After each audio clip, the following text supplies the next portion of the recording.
ये सेट जो है 822 AMOI का पिछले वीडियो में बता चुके थे क्लास में आपको। चौथे के का नंबर आपके सिलेबस में नहीं, का नंबर देखना है। त्रिभुज ABC दिया हुआ है, चौथे का क्या है का नंबर। त्रिभुज ABC में AB और AC के और AC के मध्य बिंदु दिए हुए हैं। क्या दिए हैं? मध्य बिंदु दिए हुए हैं। मध्य बिंदु क्या दिया है? E दिया है और F दिया हुआ है। E क्या है आपका 2, -1 और F क्या है आपका 0, -1। इनको मिला देते हैं बेटा, ठीक।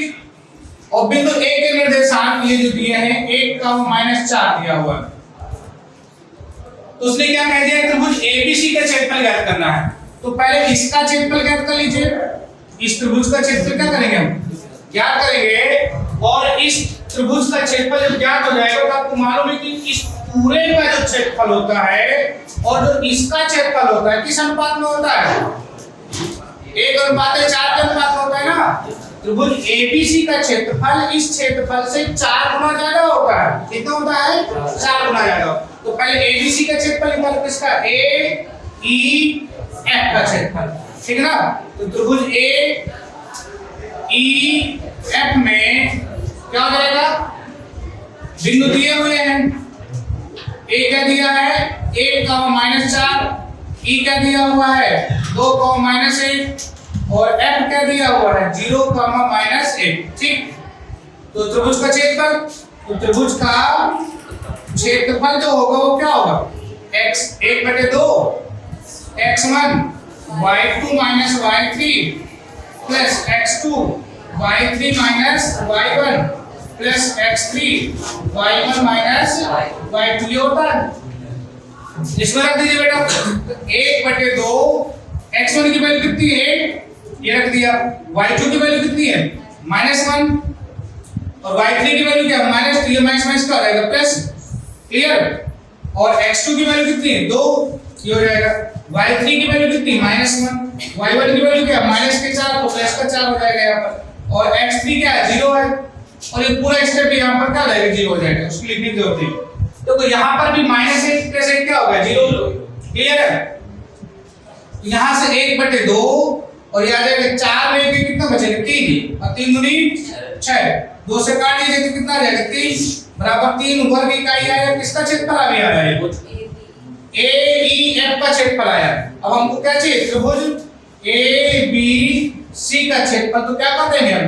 4 गुणे त्रिभुज AEF का क्षेत्रफल, तो 4 गुणे 3 बराबर 12 वर्ग इकाई, ठीक। ये आपका आंसर हो जाएगा। बात समझ में आ गई? ये त्रिभुज का क्षेत्रफल हो जाएगा। ये समझ में अभी आई? आ गई, ठीक है ना। यदि ऐसा यहाँ से भी बने तो भी, या तो यहाँ से बने तो भी, कहीं से भी बने तो त्रिभुज का क्षेत्रफल आप आसानी से उसको ज्ञात कर सकते हैं, ठीक।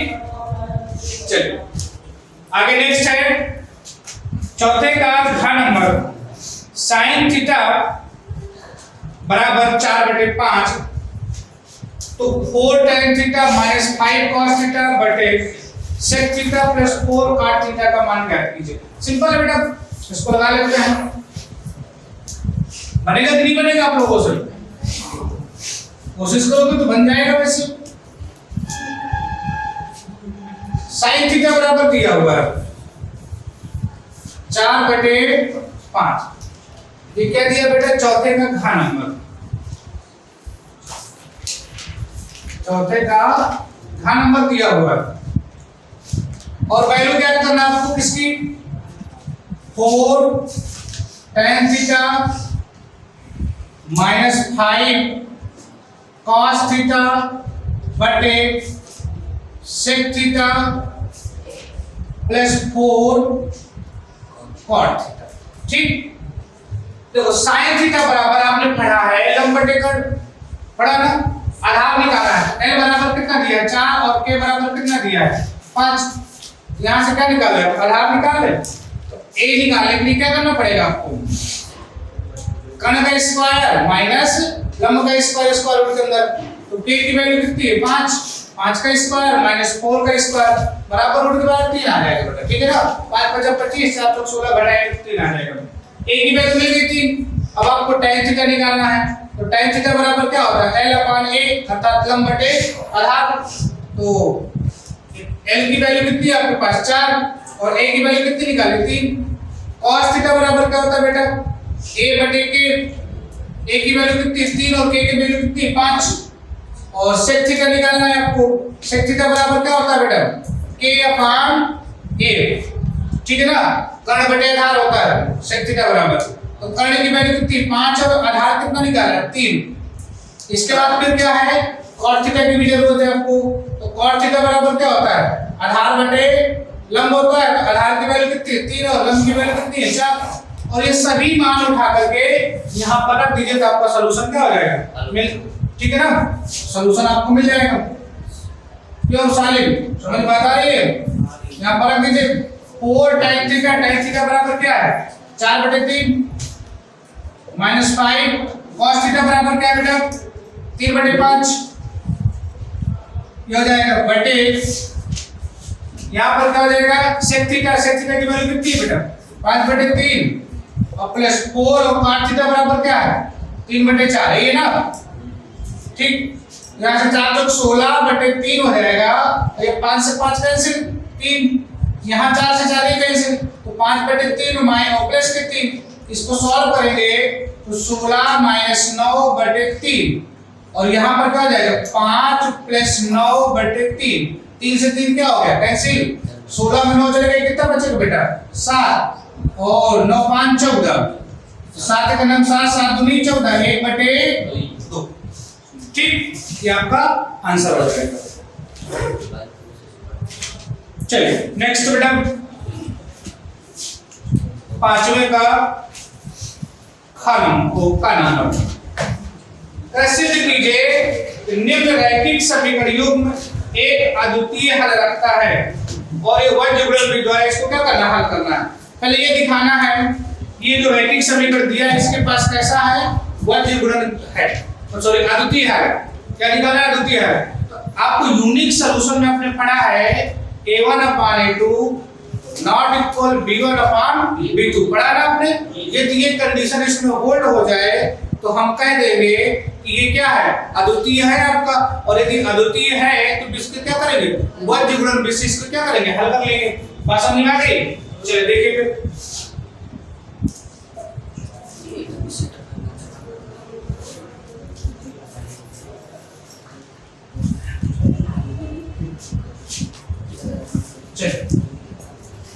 तो जो समीकरण दिए हुए हैं 5 का नंबर में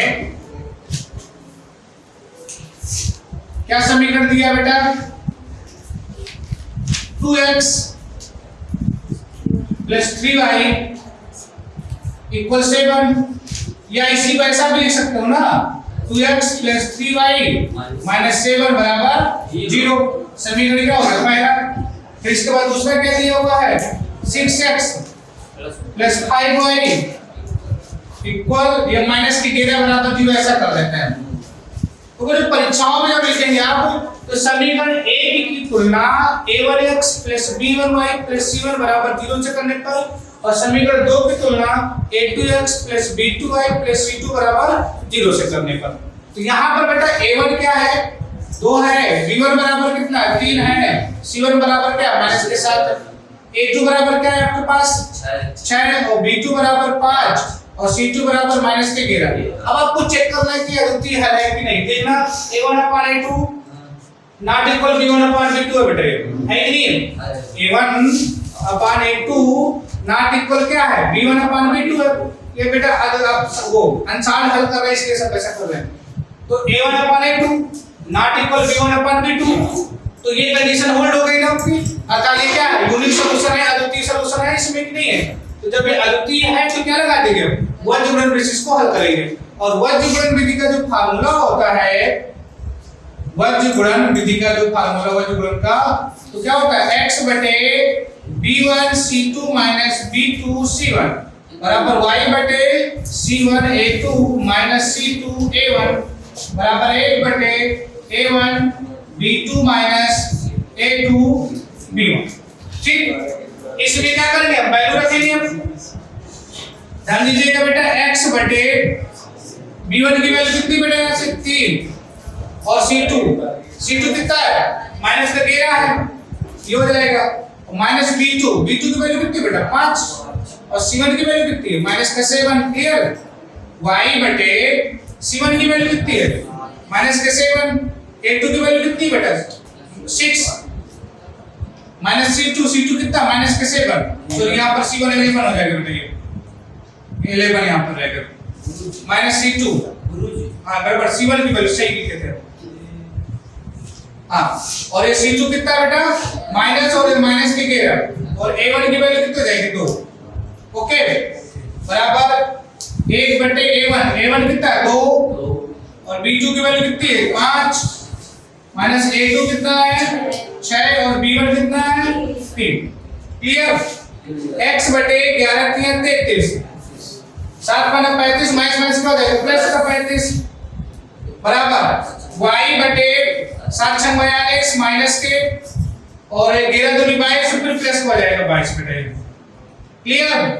1 बटे 5 दूनी 10 बेटा प्लस का माइनस नहीं है और 36 का 18 का है बेटा माइनस के, यहाँ पर क्या आ जाएगा x बटे 2 तो यही आएगा ना 35 में 33 निकाल दो और यहाँ पर बेटा 22 निकलेगा जब तो कितना बचेगा 0 तो 20 बचेगा y बटे माइनस के 20 ना, यस सर। और यहाँ पर जाएगा 1 बटे माइनस के 8, तो ये पहला दूसरा और ये तीसरा, हाँ माइनस के 8, ठीक। तो पहला और तीसरा ले लीजिए और दूसरा और तीसरा ले लीजिए तो x और y की वैल्यू निकल आएगी। जब पहला और तीसरा लेंगे हम x बटे 2 बराबर 1 बटे माइनस के 8 क्रॉस मल्टीप्लिकेशन करेंगे तो x बराबर क्या आ जाएगा 8 बराबर माइनस के 2, x बराबर क्या जाएगा माइनस के 2 बटे 8 फिर कर लें 2 और 2 4 जाए x बराबर माइनस 1 बटे 4। अब दूसरा और पहला तीसरा ले लेंगे तो आपको किसकी वैल्यू मिल जाएगी बेटा y की वैल्यू मिल जाएगी, किसकी वैल्यू मिल जाएगी y की वैल्यू मिल जाएगी। तो माइनस के x की वैल्यू क्या गई माइनस के 1 बटे 4 आ गई और दूसरा और तीसरा जब लेंगे तो y की वैल्यू मिल जाएगी आपको, तो माइनस माइनस कट जाएगा वो भी 4 या कितना आ जाएगा बेटा उधर ले जाओ 20 को तो 4 5 4 से कट जाएगा 4 पंचे 20 4 दूनी 8 तो क्या आ जाएगा 5 बटे 2 आ जाएगा, ठीक। आगे नेक्स्ट बेटा 5 का खा नंबर है 10 सेंटीमीटर लंबाई के एक रेखाखंड को 10 सेंटीमीटर लंबाई के एक रेखाखंड को 3:2 के अनुपात में आंतरिक रूप से विभाजित करता है, तो रचना के पद लिखना है। आपको विभाजित करता है तो इस प्रकार की सहायता से रचना कीजिए पहले और उसको फिर उसकी क्या करना है जो करते हैं। एक आप 10 सेंटीमीटर रेखा खींचेंगे उसको 3:2 के अनुपात में क्या करना है उसको विभाजित करना है। तो पहले टोटल पार्ट उसके 5 बार करेंगे 3 + 2 करके 5 और फिर उसको रचना के पद आप लिखते जाएंगे, ठीक है। चलिए जो का नंबर है cot square theta -1 sin square theta बराबर -1, इसको हल करना है बेटा।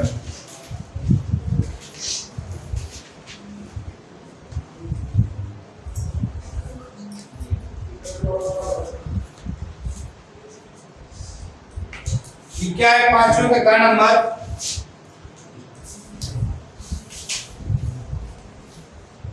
पहला सवाल इसी का है cot square theta -1 sin square theta, ठीक। बराबर प्रूफ कर रहे हैं -1, क्या करना है -1 लाना है। तो सॉल्व करिए, सिंपल एक काम करिए इसको बदल दीजिए आप LHS लेकर के, ये हो जाएगा cos square theta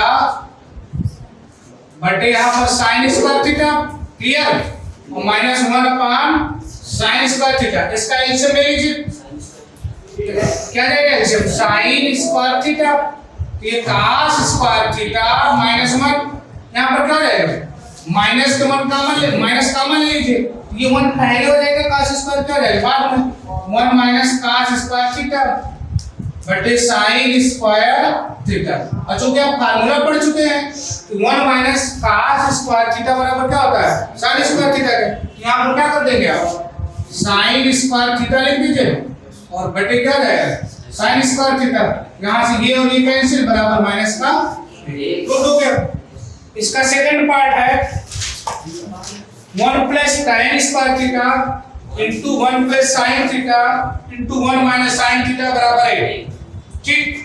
next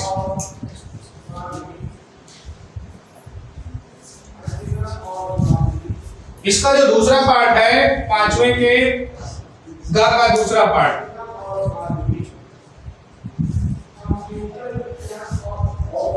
one plus tan square theta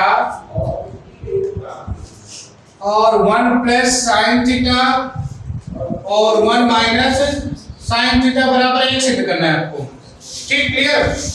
इसमें क्या करते हैं इन दोनों को आपस में गुणा करवा देते हैं, तो a प्लस b और a माइनस b, ठीक है ना, लीना देगा कस, हाँ 1 प्लस tan स्क्वायर थीटा और 1 minus sin square theta, clear. और 1 प्लस tan स्क्वायर थीटा बराबर क्या होता है sec स्क्वायर थीटा के ना, यहाँ से क्या हो जाएगा sec स्क्वायर थीटा और 1 माइनस sin स्क्वायर थीटा बराबर क्या होता है cos स्क्वायर थीटा के, तो हो जाएगा cos स्क्वायर थीटा।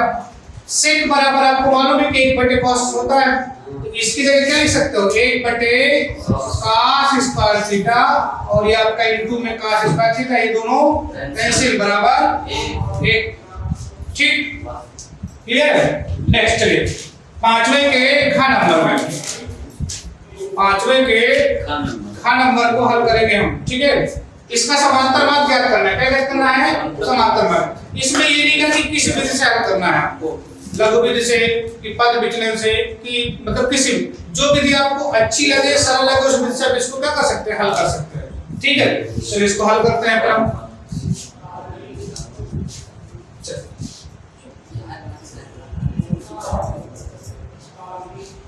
पांचवें के खा नंबर में देखो बच्चों, वीडियो को लाइक कर दिया करो, चैनल को सब्सक्राइब कर दिया करो ताकि सारे अनसॉल्व पेपर आपको मिल जाए, सारे अनसॉल्व पेपर आपको मिल जाए।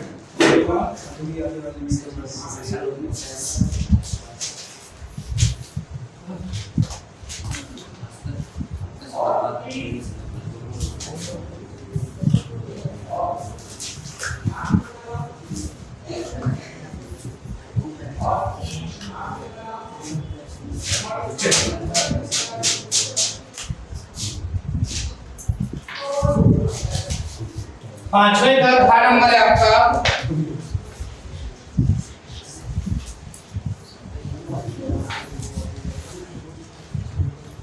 पांचवें का घा नंबर आ जाएगा दिएगा तो बच्चों पांचवें घा आ जाएगा ना, तो फ्रेंडशिप नहीं आएगा वर्ग अंतराल और यहाँ पर बारंबारता दी हुई है, ये बारंबारता है। जरा समांतर मार्ग ज्ञात करना है, समांतर मार्ग निकालने के लिए 3 विधि आपने पढ़ी है, पद विचलन से, लघु विधि से और लांबा कट जो आपका है, ठीक है ना। तो ये वर्ग अंतराल क्या दिया हुआ है 120 से 130, 130 से 140, 140 से 150, 150 से 160 और 160 से 170। बारंबारता कितनी है 2, 8 आगे 12, 20 और 8, ठीक ये दिया हुआ है। यहाँ से पहले आपको x निकालना पड़ेगा बेटा, x निकालने के माध्य होता है, क्या होता है बेटा माध्य होता है, इसको क्या बोलते हैं हम लोग माध्य, अर्थात ये निम्न सीमा प्लस उच्च सीमा बटे 2, तो 120 प्लस 130 250, 250 बटे 2 मतलब 125, क्लियर ना भाई। 120 जोड़ोगे ओके 120 और प्लस 130 0 3 2 5 250 बटे 2 2 का 2 2 2 4 2 5 10 इस तरह इसको ऐड करो बेटा तो ये 270 हो जाएगा फ्री हो जाएगा। तो बेटा 130 140 0 4 3 7 270 बटे 2 1 2 3 6 तो 2 5 10 135 आएगा। बेटा 10 10 का तो चल रहा है 145 और यहाँ पर 155 हो जाएगा और यहाँ पर 165। ठीक, यदि किसी गिनती का नहीं था उसमें तो आप ऐसा कर सकते हो f गुणे x कर सकते हो। यहाँ पर ये 12 बात है आपकी और इसका जो ऐड आएगा यहाँ पर ध्यान देना बेटा f गुणे x हो जाएगा ये और ये सिग्मा f हो जाएगा ये। और आपने फार्मूला पढ़ रखा है बेटा समांतर मान x बार बराबर सिग्मा fx बटे सिग्मा f ये पढ़ रखा है आपने। इस फार्मूले में रख दीजिए सॉल्यूशन निकल आएगा आपका। ठीक, कर पाओगे थोड़ा भाग। चलिए नेक्स्ट 6 का नंबर। एक नाव की स्थिर जल में चाल 8 किलोमीटर प्रति घंटा है। एक नाव है स्थिर जल में चाल उसकी कितनी है 8 किलोमीटर प्रति घंटा है। ये धारा की दिशा में 22 किलोमीटर और धारा की विपरीत दिशा में 15 किलोमीटर 5 घंटे में जा सकती है। धारा की चाल ज्ञात कीजिए। क्या करें बेटा, एक नाव है, ठीक है ना, एक नाव है जो स्थिर जल में चल रही है। किस चाल पे जा रही है बेटा, वो 8 किलोमीटर प्रति घंटा की चाल। धारा की दिशा में कितना जा रही है बेटा, वो 22 किलोमीटर और धारा के विपरीत कितना जा रही है, वो 15 किलोमीटर। और दोनों मतलब 22 किलोमीटर जाने और 15 किलोमीटर आने में कितना समय लग रहा है उसको, 5 घंटे। तो कह रहे हैं धारा की चाल ज्ञात कीजिए। नाव की चाल तो पहले से दे रखी है उसने। चलिए 6 का नंबर। अंकित आ गया अभी तक नहीं आया ये? नहीं आया। चलो आपको पंकज नहीं आया 6 का नंबर। तो मान लेते हैं कि माना धारा की चाल x किलोमीटर प्रति घंटा, ठीक, और नाव की चाल पहले से दे रखी है उसने। नाव की जो चाल है वो कितनी है, नाव की चाल बराबर 8 किलोमीटर प्रति घंटा दे रखी है उसने। क्लियर? अब देखिए नाव की चाल जो है धारा की दिशा में और नाव की चाल धारा के विपरीत दिशा में, ठीक है ना। धारा के अनुकूल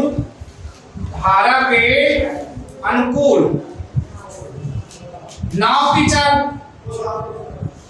कितनी हो जाएगी बेटा, देखो जब धारा की दिशा में नाव जाएगी तो नाव की चाल और धारा की चाल दोनों की क्या हो जाएगी, ऐड हो जाएगी, ठीक है ना। ये नाव की चाल 8 है और प्लस ये धारा की चाल किलोमीटर प्रति घंटा। और धारा के प्रतिकूल, प्रतिकूल मतलब विपरीत, धारा के प्रतिकूल नाव की चाल, नाव की चाल बराबर हो जाएगा। तो कोई यदि धारा में नाव को घटा दे तो नाव का अस्तित्व समाप्त हो जाएगा वहां से। इसलिए क्योंकि किसकी चाल निकाल रहे हैं, नाव की, तो नाव में किसको घटाएंगे, धारा को। तो क्या हो जाएगा 8 माइनस x किलोमीटर प्रति घंटा। क्लियर? अब धारा के अनुकूल जाने में, धारा के प्रतिकूल जाने में, धारा के अनुकूल में 22 किलोमीटर दूरी तय करता है और धारा के विपरीत वो 15 किलोमीटर। और दोनों आने जाने में 15 किलोमीटर लौटने में और 22 किलोमीटर जाने में कुल टोटल समय कितना लगता है उसको, 5 घंटे लगता है। तो प्रश्नानुसार जो है, ठीक है, 22 किलोमीटर जाने में लगा समय, तो समय बराबर क्या होता है, दूरी बटे 4। 22 में कितना 8 प्लस x हो जाएगा और फिर लौटने में कितना है 15 है और कितने 4 उसके 8 में, और टोटल टाइम कितना है बेटा 5 घंटे। ठीक, तो यहाँ से ये एलसीएम ले लीजिए बेटा 8 प्लस x और 8 माइनस x, यहाँ से 22 का गुणा कर दो 8 देखो बेटा इसका डिवाइड करो 8 प्लस x का, ये कैंसिल हो जाएगा, क्या बचेगा ये, इसका यहाँ से मल्टीप्लिकेशन हो जाएगा। तो 8 दूनी 16, 8 दूनी 16 17 माइनस के 8x। क्लियर बेटा? 1 plus sorry 8 D by x है। क्लियर? यहाँ से ये कैंसिल, ये बचेगा 15 के 120 माइनस प्लस के 15x हो जाएगा बराबर 5। यहाँ से बेटा जोड़ घटा लो तो क्या हो जाएगा 6 7 2 9 और 2 हो जाएगा, ये 3 हो जाएगा बेटा यहाँ से 6 7 2 9 296। ठीक क्लियर? देखो 15 में 22 निकाल दो बेटा तो कितना बचेगा 5 2 7 माइनस के 7x बचेंगे और इसका a प्लस b और a माइनस b तो 64 माइनस x स्क्वायर बराबर क्या जाएगा बेटा 5 a प्लस b और a माइनस b। आगे सॉल्व करते हैं इसको, क्या हो जाएगा 296 माइनस 7x मल्टीप्लिकेशन कर दो बेटा इसका, ये जाएगा 5 चौको 20 और 5 छक्के 30 और 2 32 और माइनस के 5x स्क्वायर। इसको पूरा इधर लेफ्ट हैंड साइड ले आओ बेटा, ये इधर आएगा तो क्या हो जाएगा प्लस का और माइनस के 7x पहले से लिखे हैं प्लस के 296 और माइनस के 320 इक्वल 0 तो 5x स्क्वायर माइनस के 7x। यहाँ पर क्या रहेगा 10 में 6 के कितना बचेगा 4 11 में 9 के कितना बचेगा 2 माइनस के 24 बराबर 0। इसके गुणनखंड करना बेटा तो 24 का 5 से गुणा करा तो पहले जब कराओगे गुणा तो क्या रहेगा 5x स्क्वायर गुणे माइनस के 24 5 को 20 5 में 10 तो 12 माइनस के 120x स्क्वायर और 120x स्क्वायर कैसे गुणनखंड करना है ये 7x आ जाए 120 के गुणनखंड करो 2 6 12 0 30 हो जाएगा, यहाँ पर ये 15 आ जाएगा 3 5 15 ये 5 ठीक 3 दूनी 6 6 दूनी 12 5 दूनी 10 ठीक है ना। ये 7 आना चाहिए बेटा जोड़ने घटाने पर 2 दूनी 4 4 दूनी 8 और 5 दूनी 15 और 8 x स्क्वायर माइनस के 15x और प्लस के 8x माइनस के 24 बराबर 0।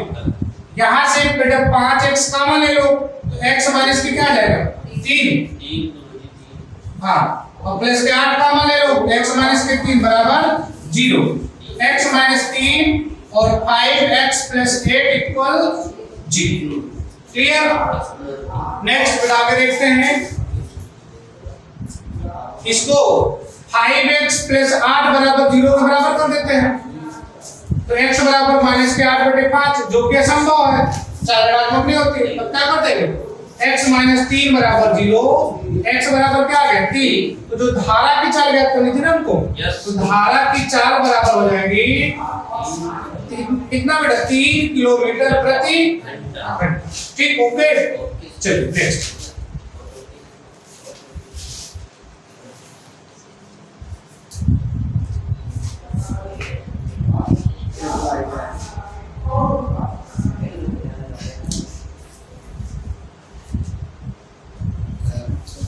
छठवें का खा नंबर है आपका समान ऊंचाई के दो स्तंभ हैं, समान ऊंचाई के दो स्तंभ हैं जो 20 मीटर चौड़ी सड़क के दोनों ओर स्थित है।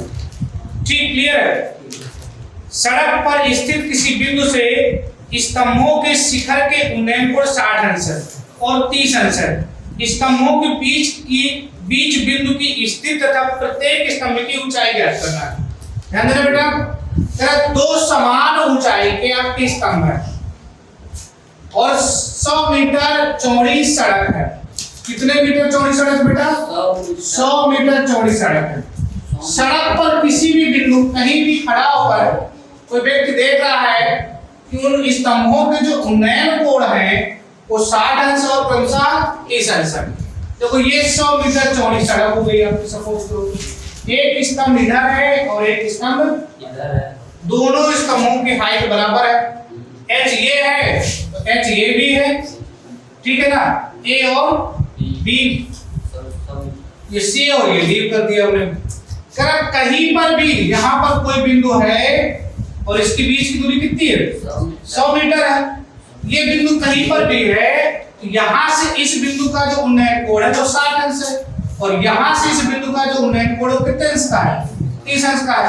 तो बताइए कि ये बिंदु कहाँ पर स्थित है P, इससे कितनी दूरी पर है और A से कितनी दूरी पर है यह बताना है आपको।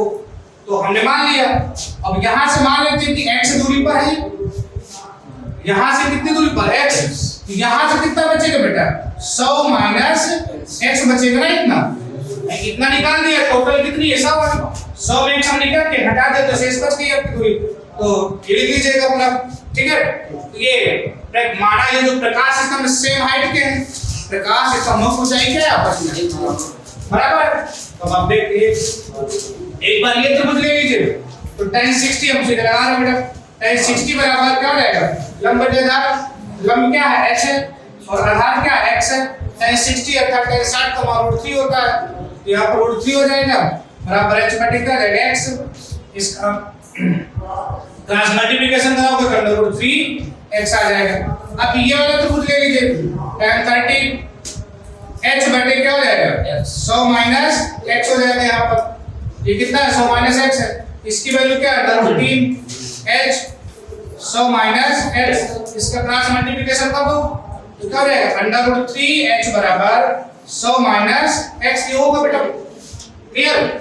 यहाँ से h बराबर है तो वैल्यू ये वाली निकाल के इसमें क्या करेंगे, इस x की वैल्यू उठा के यहाँ पर रख देते हैं, तो √3 और h का मान क्या है √3x बराबर 100 माइनस x, तो कितना हो जाएगा 3x हो जाएगा बेटा ये, और इस x को इधर ले आओ तो प्लस का x हो जाएगा बराबर 100, ये 4x हो जाएगा बराबर 100, x बराबर 100 बटे 4, x बराबर 4 दूनी 8 4 पंचे 20, तो x अर्थात a से कितनी दूरी पर है 25 मीटर की दूरी पर, और b से कितना है 75 मीटर की दूरी पर,